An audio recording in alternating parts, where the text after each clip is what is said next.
Good afternoon mga guys. Update po ito sa ating idol Vincent Dumasing. Gustong gusto na talaga niya umuwi sa summer sa bayan na kinalakihan niya.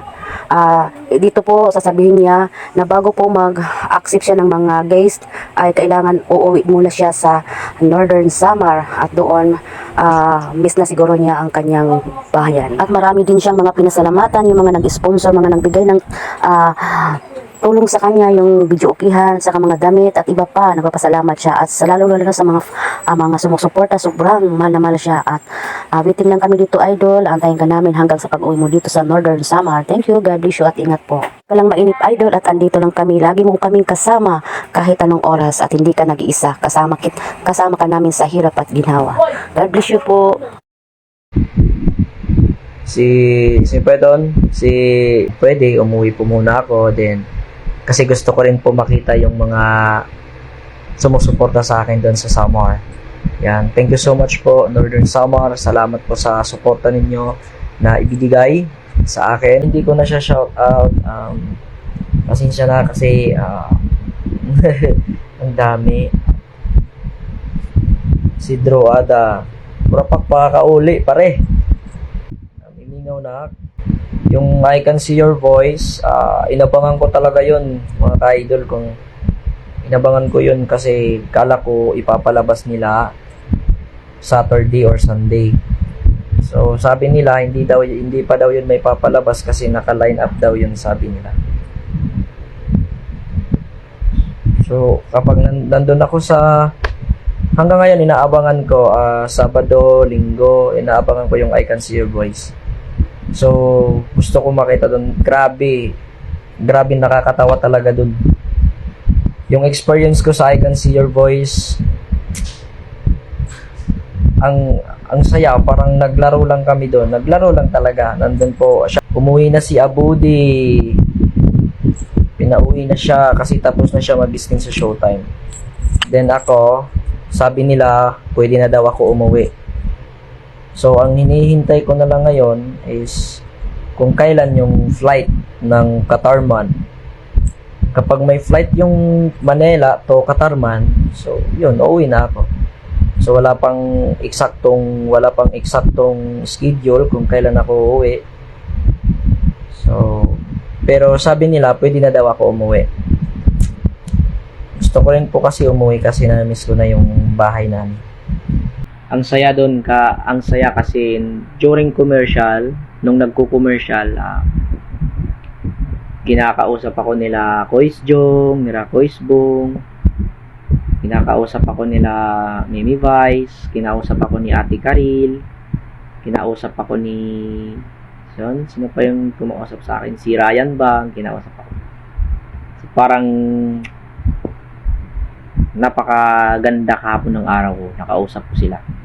Tsaka yung parang normal na lang sa akin yung makipag-usap sa kanila. Medyo nahihiya pa nga ako makipag-usap kasi syempre mga artista yun. Madela kay Sir Jed Madela kasi in-invite ako niya sa kanyang GC. Kasali na po ako sa GC ni Idol Jed Madela. Kasali na po ako. Happy birthday sa'yo. Salamat sa'yo sa lahat ng tulong mo sa akin. Thank you so much, pre. You're the best.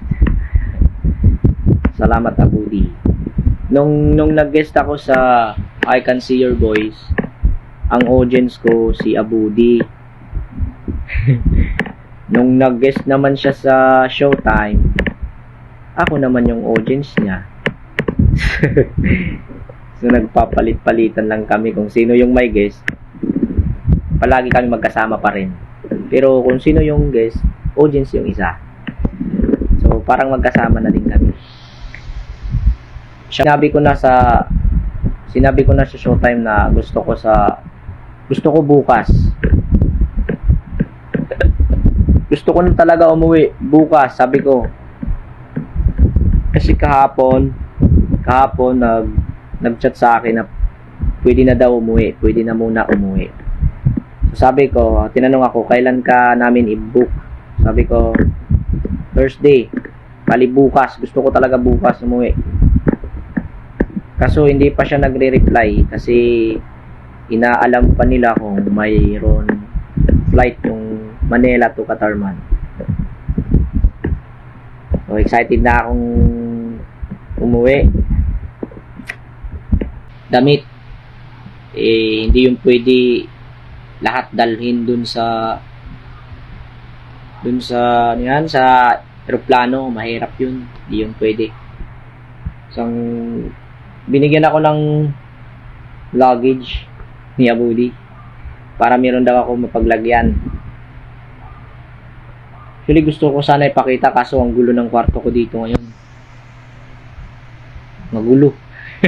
Nakakaya.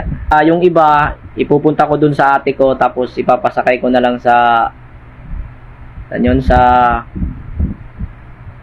bus.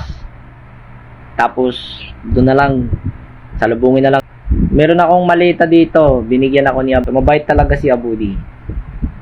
Then syempre mabait siya kasi, mabait. Sabi niya kasi mabait ako. Kaya mabait din siya. Actually, yung mga marshal dyan sa Showtime, natutuwa kasi nakikita kami na magkasama palagi. Kasi mula umpisa talaga, unang salang ko sa tawag ng tanghalan, magkasama na palagi kami. Pumupunta kami ng kantin, pumupunta kami sa labas. Minsan pinapagalitan kami kasi makukulit. Bigla-bigla daw kami umaalis, pumupunta sa kung saan-saan, di kami nagpapaalam. So, pero pupunta kami sa kainan, kumakain kami doon. Tapos, minsan hinahanap kami, hindi kami nakakapag-update kung nasan kami. So, yun. Sinasabi nila na makulit kaming dalawa. Kaya natutuwa sila na nakita kami na magkasama pala. Bilang sumigaw si Jung Hilario. Sinigaw ni Jung Hilario pangalan ko, Vinsor Dumasig is in the house. Tapos si Ate Karil yun, kinausap ako nila. Parang normal na lang. Ang saya. Parang normal ko na lang sila na nakakausap.